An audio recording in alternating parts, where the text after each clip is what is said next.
You never expect betrayal to come from your own blood. You never expect the person you raised, the child you once carried in your arms, to sharpen a knife behind your back. But on that cold Manhattan afternoon, the message I received shattered everything I thought I knew about family. Before we continue, please subscribe to the channel and tell me in the comments where you're watching from right now. Your support keeps these stories alive. My name is Ted Marshall, and for more than 3 decades, I've built Marshall Dynamics, a financial software empire that rose from a cramped loft in Brooklyn to a skyscraper on Park Avenue. I poured every ounce of myself into this company, often at the expense of family dinners, school plays, even vacations. I always told myself it was for the family, for my daughter, Claire. I thought one day she would inherit it with pride. That illusion died the moment my phone buzzed. The name flashing on the screen was Richard Cohen, my longtime attorney. He wasn't the type to send dramatic messages. But this time, his words froze my blood. Call me now. Urgent. About Claire. I stepped away from the quarterly reports on my desk, staring at the Manhattan skyline outside my office window. The Chrysler Building gleamed in the late afternoon sun, a sharp reminder of ambition, power, and permanence. My hand shook slightly as I dialed Richard's number. Ted. His voice was clipped, professional, urgent. I need you to stay calm. But you must know, Claire has filed a petition in court. She's asking that you be declared unfit to run Marshall Dynamics. For a moment, the words didn't make sense. Unfit? Claire? My own daughter? That's impossible, I said, though my voice sounded weak even to my own ears. She's my daughter. Why would she do that? Richard exhaled. She's rallied a group of shareholders. They're claiming you've lost your edge. That you're making emotional, erratic decisions. They've gathered testimonies, financial records, even medical insinuations. She's accusing you of cognitive decline, Ted. Early signs of incompetence. I sank into the leather chair behind me. My office, lined with awards, framed photographs of groundbreaking ceremonies, and the first mock-up of our flagship software, suddenly felt like a museum of irrelevance. Which shareholders? I asked quietly. 3 already on her side, Elliot Grant, Dana Shaw, and Victor Miles. She promised them higher dividends under her leadership. And she has legal representation, Amelia Cross. You know her reputation. Yes, I knew. Cross wasn't a lawyer. She was a predator in designer heels, famous for turning courtrooms into theaters and reputations into ashes. I stood, pacing toward the wide window. Below, the city roared with life. Yellow cabs honking, Wall Street traders clutching their phones, tourists snapping photos of buildings I had once walked past as a nobody. I had spent 30 years climbing to this height. Now my daughter wanted to push me off the ledge. Richard, I said slowly, how long do we have? 1 week. The hearing is scheduled next Friday. We need to gather evidence of your competence, medical evaluations, financial reports, character witnesses. Everything. 1 week. Claire had been preparing for months, maybe longer. I thought of her boardroom poise, her sharp intelligence, the way she could command a room with a single glance. She hadn't learned that from strangers. She had learned it from me. The betrayal cut deeper than any competitor's attack. It wasn't just corporate warfare. It was personal. I ended the call and sat in silence. My office suddenly felt suffocating. The city outside gleamed like opportunity, but in my chest, there was only the dull ache of loss. That evening, I was supposed to have dinner with Claire and her family. A weekly tradition. Could I sit across from her, share roasted chicken and small talk, while knowing she was plotting my destruction? Maybe I needed to. Maybe I needed to look her in the eye, to see what she had become. I grabbed my coat, my briefcase, and descended 50 floors into the heartbeat of New York. The elevator doors opened onto Park Avenue, where the air buzzed with late rush-hour chaos. I hailed a cab, gave Claire's address, and sat back against the seat. The neon lights of Times Square blurred past. My reflection in the cab window looked older than I remembered, lines carved by years of late nights and boardroom battles. But behind my eyes, something else flickered. Not fear. Not sadness. Strategy. As the cab sped toward Claire's Upper East Side townhouse, one thought looped in my mind. If she wants war, she will learn who taught her to fight. They say New York teaches you to trust no one. Deals are struck at breakfast, betrayed by lunch, and buried by dinner. I used to think family was the exception to that rule. That night, staring down at the city's glowing arteries of traffic, I realized I had been wrong all along. The betrayal from Claire was still fresh in my chest, like a shard of glass wedged too deep to remove. My daughter. My only child. The one I thought I was building this empire for. Now she was building a case against me, funded by my own company's money. I didn't go home. I couldn't sit in that empty apartment overlooking Central Park, haunted by photographs of happier years. Instead, I hailed a cab and gave the driver an address on Madison Avenue. The office of Robert Klein, my old friend and former CO. Robert was more than a business partner.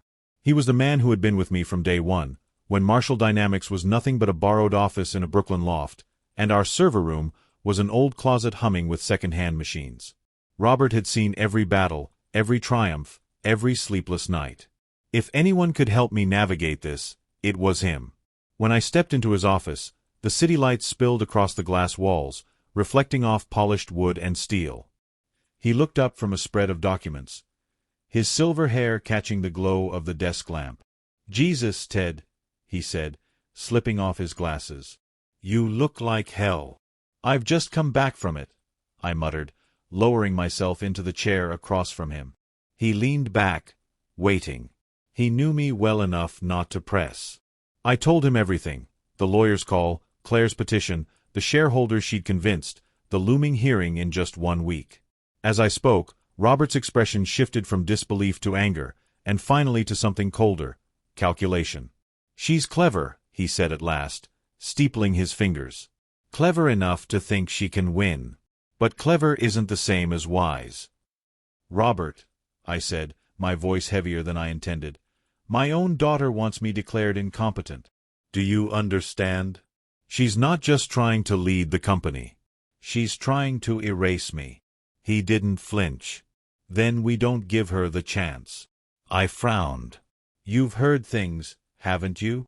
Robert hesitated, then pulled open a drawer. He slid a folder across the desk. "Whispers. Rumors." I wasn't sure how much was true until now. "Claire has been promising impossible things. Fantasy math, Ted. To shareholders, she's preaching 15% dividends within the year. To employees, she's promising 20% salary increases across engineering, 30% for department heads, new stock options that don't exist. She's dangling carrots she doesn't have." I flipped through the documents, my pulse quickening. That's unsustainable. Even with automation, those numbers don't add up. Robert nodded. "But people don't want the truth. They want a vision. Claire is selling them a dream of explosive growth, of joining the new wave of AI-driven giants. They're buying into it."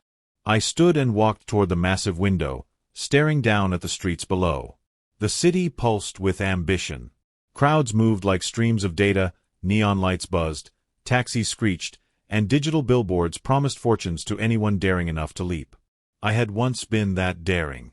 Now my daughter was betting against me, convinced my era had ended. "And the money?" I asked quietly. Robert's voice was grim. Richard flagged 3 transactions. Quiet transfers. $750,000 total. Moved between accounts, hidden in consultant fees and strategic research. No board approval. No documentation. All in the last 3 months. The numbers hit me harder than I expected. $750,000. Company funds. My daughter funding her coup with my own signature etched on the checks. "That's embezzlement," I whispered. "It's worse than that," Robert said. "It's betrayal dressed as leadership. If she were anyone else, she'd already be in handcuffs. But she's your daughter. She's playing on that hesitation." I turned back, meeting his eyes. "What choice do I have? If I expose her, I destroy her. If I protect her, I lose everything."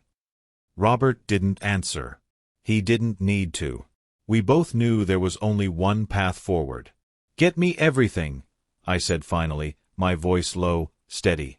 "Every false promise. Every email. Every lie. I want her case dismantled piece by piece until she has nothing left but ashes." Robert nodded once. "And Richard? He'll prepare the legal strike. I'll undergo every test they demand. Cognitive, psychological, medical. We'll drown them in evidence of my competence." Robert leaned forward. "And if Claire fights dirty?" I let the silence stretch, then spoke. "Then we fight smarter."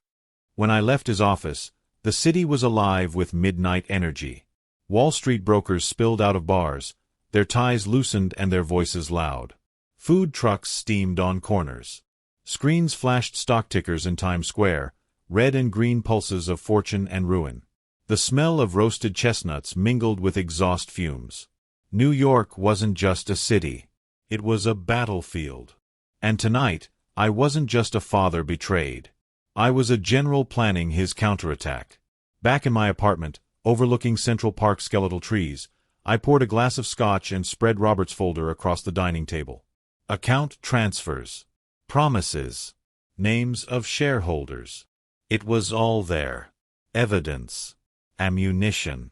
I picked up a photograph from the mantel. Claire at age 7, missing teeth, holding up the first floppy disk our company ever sold. Her smile back then had been pure pride. When had that pride turned to resentment? When had my ambition become her weapon? I didn't know. But I knew this. Sentiment had no place in the war she had started. I wrote names in a notebook, loyal shareholders, allies, employees who could testify to my leadership. Every pen stroke was another soldier added to my side. By the time the clock hit 2 a.m., exhaustion pressed against my eyelids, but my mind burned sharper than ever. She thought age had weakened me. She thought grief over her mother's death had left me vulnerable. But she had forgotten one thing. I had built this empire from nothing. And I wasn't about to let anyone, even my own daughter, take it from me. As I stood at the window, the lights of the city flickered like stars trapped in glass towers. Somewhere out there, Claire was plotting her next move. Let her. When we met in that courtroom, she would discover the truth. You never bet against Ted Marshall. The marble steps of the New York Supreme Court gleamed under the pale spring sunlight, slick from last night's rain. I climbed them slowly, my leather briefcase heavy in my hand, though what weighed me down wasn't the papers inside. It was the truth, that my own daughter would be standing across from me, trying to erase me with a signature and a gavel strike. Camera flashes exploded as I reached the doors. Reporters barked questions. "Mr. Marshall, is it true your daughter believes you're unfit to lead? Do you have a medical condition you've hidden from shareholders? Is Marshall Dynamics headed for collapse?" I ignored them. I'd dealt with the press for decades, but this wasn't business scandal. It was family betrayal broadcast to the world.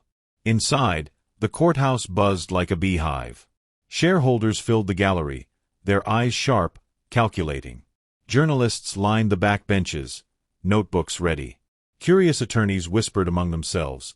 Family dramas like this didn't just draw attention, they made careers. And there she was. Claire. She sat at the plaintiff's table, wearing a charcoal suit that made her look older than her 34 years. Her posture was perfect, her hair swept back, her face calm, a mirror of confidence. But I knew her better than anyone. The small twitch at the corner of her mouth, the tight grip on her pen, that was tension, not calm. Beside her, Amelia Cross was already in motion. Tall, poised, razor-sharp, she moved like a predator circling prey. Her reputation preceded her. 40 cases of competency disputes in family-owned corporations, most of them victories. To her, this wasn't about truth. It was about theater. The bailiff called for order. Judge Margaret Holloway, a woman with silver hair and eyes that could silence a room with a glance, took her seat. The sound of her gavel echoed like a gunshot. Case number 2025-471. Marshall versus Marshall Dynamics Incorporated.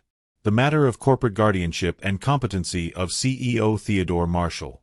Counsel, you may proceed. Amelia Cross rose, her voice smooth as glass. Your Honor, this case is about protection. Not hostility, not betrayal, protection. My client, Claire Marshall, has been forced into an impossible position. She loves her father. But she cannot ignore the signs: declining judgment, emotional volatility, and stubborn attachment to outdated practices that threaten shareholder value and employee security. For the good of the company, and ultimately for the good of her father, she seeks temporary guardianship of Marshall Dynamics.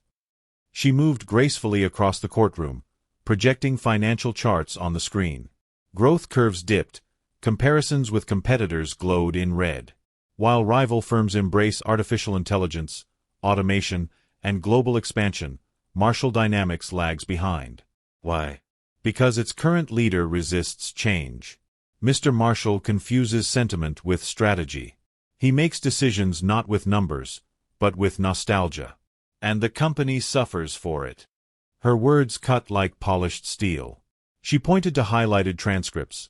My raised voice at the Anderson acquisition meeting, my defense of the employee retention program, my funding of Elena's foundation after her death. Each decision framed as instability, as irrationality. Then came the worst blow. Following the tragic loss of his wife, Mr. Marshall has exhibited signs of depression, emotional deterioration, and diminished cognitive flexibility.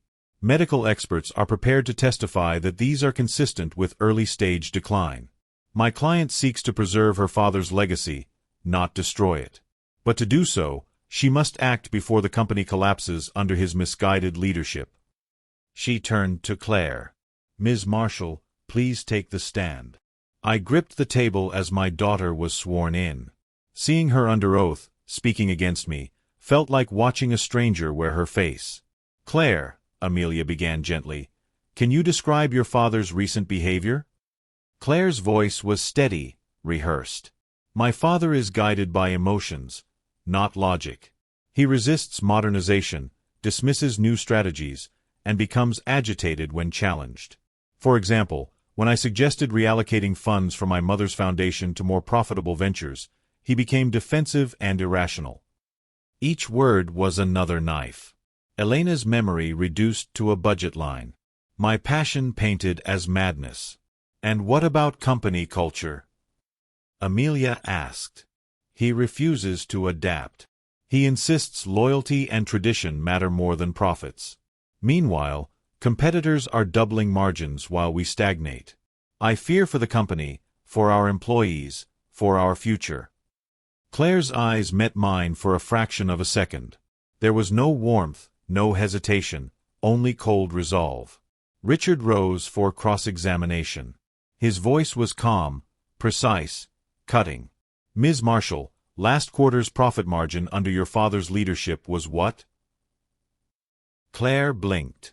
12%. And the quarter before that? 11.8. So, despite his supposed incompetence, profits are rising? Claire's jaw tightened. Short-term fluctuations don't prove long-term viability. Richard pounced. And employee retention? What's our rate? 94%. Richard turned to the jury box. Industry average is 67. So Mr. Marshall's employees stay. They remain loyal, while competitors bleed talent. That's not stagnation. That's leadership. Amelia objected. Argumentative. Sustained, Judge Holloway said, though I saw the flicker of doubt in her eyes. Richard pressed on. Ms. Marshall, you claim your father resists modernization. Can you confirm he approved development of cloud-based services 3 years ago? That he expanded remote work infrastructure during the pandemic? That he funded machine learning research divisions even when profits could have gone straight to shareholders? Claire hesitated. Yes, but... No further questions. The damage was done. A ripple of uncertainty spread through the gallery. When court adjourned for the day, I sat frozen at the defense table, my hands gripping the edge so tightly my knuckles turned white. My daughter walked past without looking at me, Amelia whispering in her ear like a serpent. But Richard leaned close, his voice low and firm. Phase 1 is over. Tomorrow, we stop defending and start attacking. You wanted a war, Ted? Tomorrow, we draw blood. I looked once more at Claire's retreating figure, the daughter I had raised now marching as my rival. And deep inside, the strategist in me, the man who had built an empire brick by brick, began to stir. The courthouse felt different that morning. The day before, Claire and Amelia Cross had marched through the halls like victors, confident and untouchable. Today, as I walked up the marble steps with Richard at my side, there was a quiet intensity in the air, a shift no one could quite name yet. Inside, shareholders whispered nervously. Reporters adjusted cameras. Even Judge Holloway's gaze was sharper as she called the court to order. "Mr. Cohen," she said to Richard, "you may proceed with your response." Richard stood, adjusting his tie with deliberate calm. "Thank you, Your Honor. Yesterday, the plaintiff painted my client as unstable, emotional, unfit. Today, we present the truth. Not speculation, not sentiment, evidence." He walked to the projector, lifting a folder. The first document flashed across the screen: bank statements. During discovery, we uncovered 3 unauthorized transfers totaling $750,000. These funds were moved from corporate accounts into shell entities controlled by Claire Marshall. The money was then funneled into consultant fees, campaign expenses, and legal retainers, funding, in fact, this very case against her father. Gasps rippled through the courtroom. Claire's face drained of color. Amelia shot to her feet. "Objection! Irrelevant character attack." Judge Holloway's gavel cracked. "Overruled. Continue, Mr. Cohen." Richard's voice sharpened. "This isn't character, Your Honor. It's embezzlement. A daughter stealing from the company she claims she wants to protect, using shareholder money to stage a coup." He flipped to the next slide: employee communications.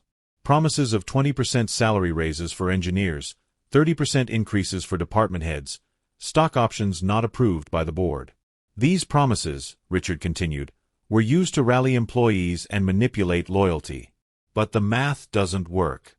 Even with full automation, the projected savings would not cover half of what she promised. Claire Marshall isn't saving this company.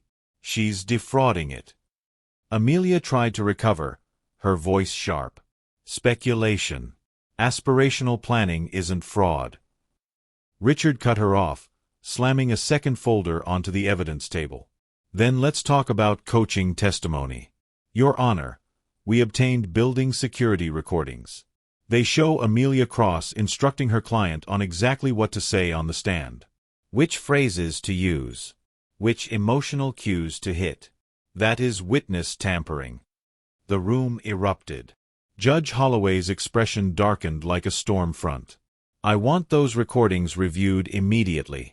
If this is true, it will not be tolerated." For the first time, Amelia Cross lost her composure. She fumbled through her papers, her carefully rehearsed poise unraveling. Claire sat frozen beside her, eyes darting between the judge, the jury, and me. Then came my turn. Richard called me to the stand. I walked slowly, deliberately, each step echoing against the chamber walls. "Mr. Marshall," Richard began, "how long have you led Marshall Dynamics?" 31 years, I said clearly. "Founded in 1994 with $50,000 borrowed against my home. Today, annual revenue stands at $2.3 billion. Net profit, $300 million. Employee count, nearly 4,000 worldwide. Have you been declared incompetent by any medical professional?" "No. In fact, I underwent full cognitive, psychological, and physical evaluations just last month at 3 independent institutions. The results were conclusive. I am fit. More than fit." Richard handed the reports to the judge. Holloway skimmed them, her face unreadable. "In your professional opinion," Richard continued, "why is your daughter pursuing this case?" I looked directly at Claire. "Because she confuses profit with purpose. She sees employees as numbers. I see them as people. She sees loyalty as weakness. I see it as strength. I have built this company to endure, not to gamble on short-term spikes. My voice grew firmer. If modernization means destroying lives and erasing our culture, then it is not modernization. It is vandalism. I am not incompetent.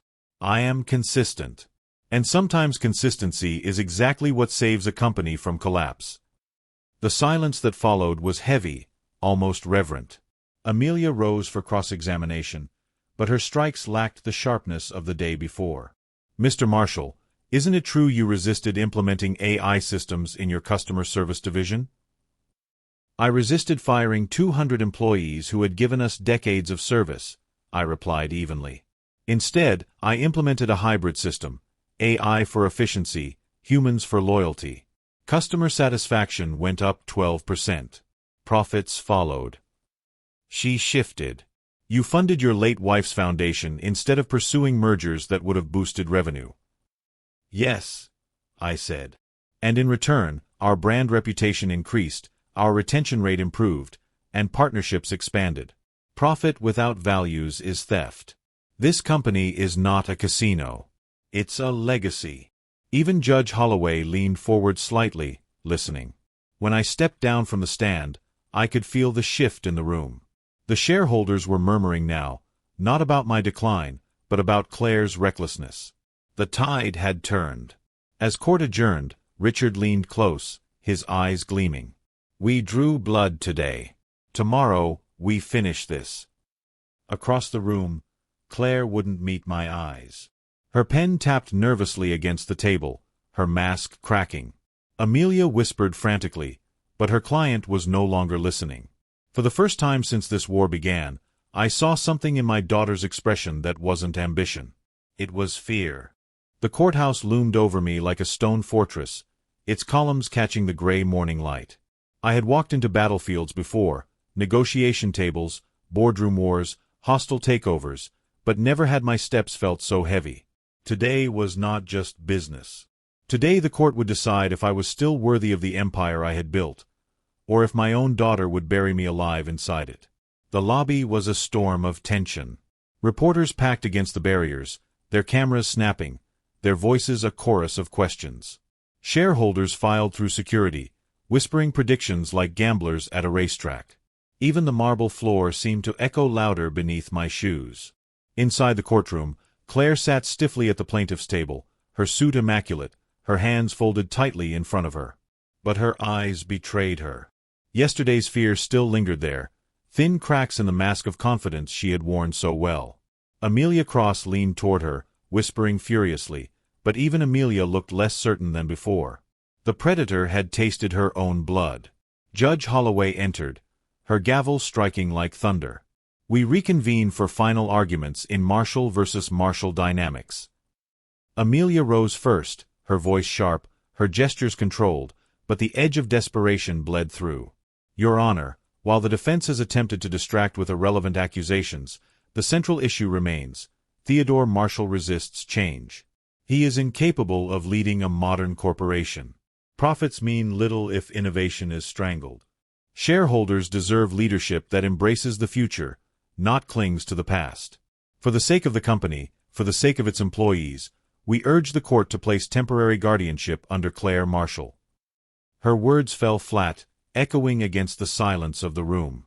Too many in the gallery had already seen the evidence of lies, the proof of stolen money, the recordings of coached testimony. Richard stood. He didn't rush. He adjusted his papers, glanced at me once, then faced the judge with the confidence of a man holding the winning hand. Your Honor, the plaintiff says this case is about protection. She's right. But not the protection she claims. It's about protecting Marshall Dynamics from a hostile takeover, funded by embezzled money, built on fabricated promises, carried on the back of deceit. He lifted a single sheet of paper. Exhibit 47. A signed memo from Claire Marshall to senior employees, promising a 20% salary increase by Q4. Promises without financial basis. Promises that, if executed, would bankrupt the company in under 2 years. That's not leadership. That's recklessness. He turned another page. Exhibit 52. Bank statements showing 3 unauthorized transfers totaling $750,000. Corporate funds diverted into accounts controlled by Claire Marshall, used to hire consultants and lawyers to build her coup. That's not ambition. That's theft. And finally, he paused, letting the silence stretch. And Exhibit 61.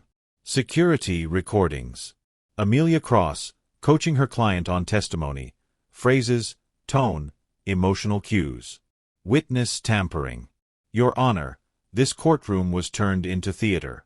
And the actors have been caught rehearsing backstage. The words struck like hammer blows. Amelia jumped to her feet, shouting objections, but Judge Holloway silenced her with a single sharp rap of the gavel. Enough. The judge's gaze swept over the room, landing on me, then Claire. For a moment, the entire world seemed to hold its breath. In reviewing the evidence, Judge Holloway began, her voice steady, deliberate. This court finds no grounds for declaring Mr. Theodore Marshall incompetent to manage his business affairs. Medical evaluations confirm his capacity. Financial records confirm his leadership. Testimonies confirm his stability. Relief surged through me, but it was tempered, cautious. Furthermore, the judge continued, her eyes narrowing, the evidence presented against the plaintiff, financial irregularities, false promises, and potential witness tampering, raises serious ethical and legal concerns. This matter will be referred to the district attorney for review. Claire's shoulders collapsed inward. Amelia Cross froze, her face pale. The courtroom erupted in whispers, the sound of reputations crumbling. Accordingly, Judge Holloway concluded, the case is dismissed.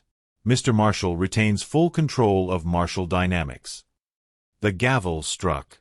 Decision delivered. I should have felt triumphant. Vindicated. Instead, as shareholders surged toward me with congratulations and reporters shoved microphones at my face, all I felt was a hollow ache in my chest. I had won the war. But at what cost? Across the aisle, Claire sat motionless. Her hands trembled slightly as she gathered her papers. For the first time, she looked small, not the ambitious executive, not the strategist, not the rival. Just my daughter, broken and afraid. As the courtroom emptied, I found myself walking toward her. She looked up, her eyes red-rimmed but dry, her composure cracked. "Dad!" she whispered, barely audible. I stopped in front of her. Reporters lingered, pens ready, but I didn't care. My voice was quiet, steady. "This doesn't have to be the end of us, Claire." Something flickered in her expression. Hope, fear, regret. She opened her mouth, but no words came. Amelia tugged at her sleeve, pulling her toward the exit. Claire hesitated, then let herself be led away. I stood alone amid the wreckage of our family. Victory should have felt like freedom. Instead, it felt like grief. As I left the courthouse, cameras flashing and questions flying, one thought kept circling in my mind. The judge had given me back my company. But only Claire could give me back my daughter. Victory is supposed to taste sweet. But that night, as I sat alone in my penthouse overlooking Central Park, the city lights sparkling like shattered glass below me, all I felt was emptiness. The papers on my desk confirmed what the judge had declared. I still held full control of Marshall Dynamics. Yet the silence of my home echoed louder than any courtroom. I had protected the company, but I had lost my daughter. For 3 days, I buried myself in work. Meetings with shareholders. Calls with the press. Strategic updates for employees to calm the storm. Outwardly, I was steady, strong, unshaken. Inwardly, I replayed Claire's face in the courtroom, the way her confidence cracked, the way she whispered, "Dad," like she wasn't sure I could still claim that title. On the 4th day, a message arrived. Not from Richard. Not from Robert. From Claire. Coffee. Neutral ground. No lawyers. No board members. Just us. I stared at the text for a long time, the cursor blinking like a heartbeat.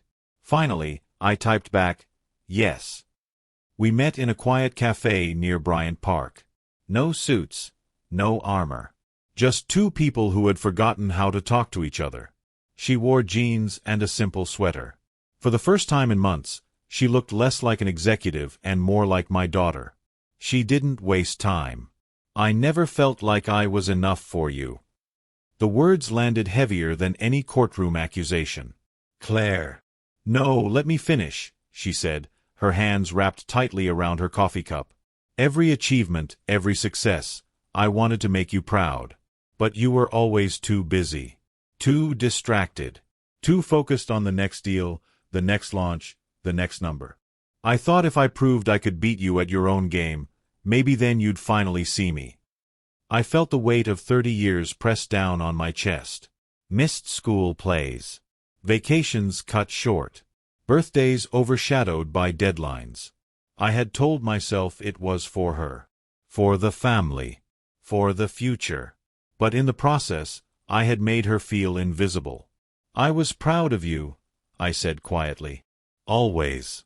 I just didn't know how to show it. I thought providing was enough. I thought success was love. But I confused building a company with building a family. And that's my failure, not yours. Her eyes shimmered, though no tears fell. I nearly destroyed everything. I stole. I lied. I dragged you into court. You forced me to face the truth, I said. About the company. About us. Maybe it was the only way we were ever going to have this conversation. Silence stretched, not hostile this time, but fragile, like the first bridge rebuilt after a war. Finally, she said, "Do you still want me at the company?" I didn't hesitate. Not just at the company. Beside me. As a partner. She blinked. Kosos. I nodded. Your vision. My experience. We balance each other. You were right about modernization. I was right about culture. Together, we can build something stronger than either of us alone. She laughed softly, a sound I hadn't heard in years. You'd trust me after everything? Because of everything, I said. We both know what's at stake now. And we both know what we almost lost. Her composure cracked then. She leaned forward and whispered, I love you, Dad. I reached across the table, covering her hand with mine. I love you too, Claire. Always have. Always will. The following weeks were a whirlwind. The board approved the new structure, 2 signatures required on major decisions, dispute protocols outlined, transparency promised. Employees were skeptical at first, then relieved. 2 marshals at the helm meant both continuity and progress. Shareholders cheered the balance of innovation and stability. But the most important changes happened outside the office. Weekly dinners, with no business talk allowed. Walks through Central Park with Claire and my granddaughter. Quiet evenings where laughter replaced strategy, where family replaced quarterly reports. One night, standing on the balcony of the headquarters that bore my name, I watched Claire in the boardroom below, her voice steady, her hands moving with confidence as she presented the modernization plan we had crafted together. She wasn't trying to replace me anymore. She was walking beside me. And for the first time in years, I felt at peace. I hadn't just saved Marshall Dynamics. I had saved something far more important. Family.